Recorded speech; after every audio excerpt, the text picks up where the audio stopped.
Thank you. That was very nice of you. Thanks. It's nice to be in Montreal. I live in the States now, which has taught me something about us as Canadians, which is we think we're friendly. We're not. We're not. We're polite. That's a different thing. And it's manners that makes us Canadian. And I learned this actually in Montreal. This happened to me in Montreal. I had the difference between friendly and polite made crystal clear to me because I got challenged to a street fight in the politest way possible. I was walking down St. Catherine Street with 4 of my friends. This car pulls up, guy jumps out, he goes, "Hey, any of you guys want to fight one-on-one, no guns?" What? What? I mean, say what you will, but it is very polite to ask permission before you punch someone in the face. I was terrified. This guy was so, but I wanted to match his friendly demeanor, so I was like, well, I think I'm all right, but any of you guys want to throw down? Anybody want to go this guy? No, I think we're good for fighting, buddy. He was like, all right, have a nice night. He drove off. I was watching the car disappear. I was like, it was the most Canadian thing I've ever seen. I was like, somebody make that man prime minister. And that man was Justin Trudeau.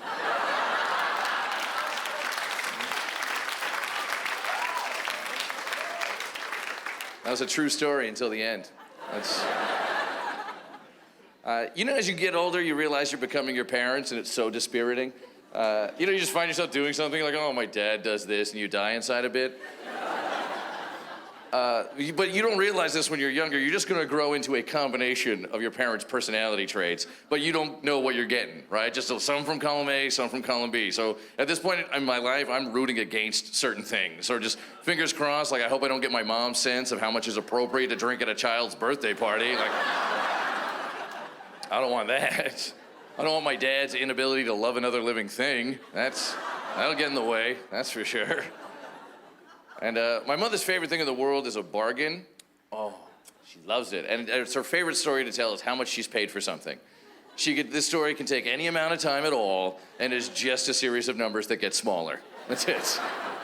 She's like, do you like my sweater? It's a $1,400 sweater. And I'm like, well, yeah, you didn't pay that for it. And she's like, of course I didn't. And now we're on a joyful, rambunctious adventure. Who knows where this trail could lead? She'd be like, well, it was $1,400, and then it was 50% off. Then it was another 30% because it was off season. Then I had my Sears card, and I used my points. Anyway, in the end, I got this $1,400 sweater for $4.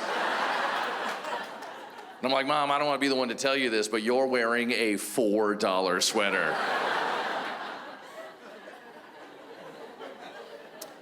I like when you see people out on a date. This is one of my favorite things in the world. When you see a woman on a date and she's dressed up, she's got the dress on and the jewelry and the hair and the heels. She put 2 hours into this look. And she's with a guy who put maybe 4 minutes into what he's wearing.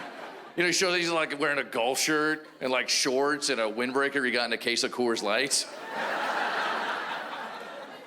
It's so sad, man. And guys get uptight about it. Well, so what? I can't afford expensive clothes. I can't afford fancy clothes. You don't have to have money to look good, all right? Look at the guys in the Depression. They looked amazing, right? They're all wearing 3-piece suits and fedoras. They look like gangsters, and they were all eating wallpaper for dinner. And if you don't have $800 for a suit, that's cool, I get that. Not everybody does. But if you don't have $800 for a suit, just come talk to me after the show, and I'll give you my mom's phone number, and she will hook you up for $12.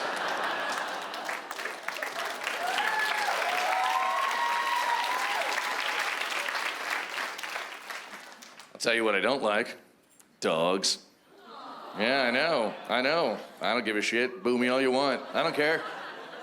They're evil menaces. But people, I understand all of you love your dogs. You love your dog. And people who really love their dogs, oh my God, I just love him so much because he's so excited when I get home. He's so happy to see me. I'm like, of course he's happy. He lives in your house. Right? We used to have a thing called a dog house. Doesn't exist anymore. No one's gonna make the dog sleep outside. Even the dog is like, I'll sleep in your bed. You got a duvet. What? Dogs are so entitled. The doghouse doesn't exist. The doghouse now is just a figure of speech for a husband who's made his wife angry. That's it.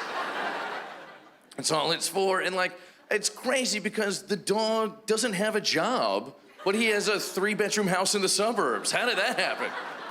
This guy's doing nothing all day. The dog's just walking around, pushing food around the kitchen. He's taking 5 naps a day.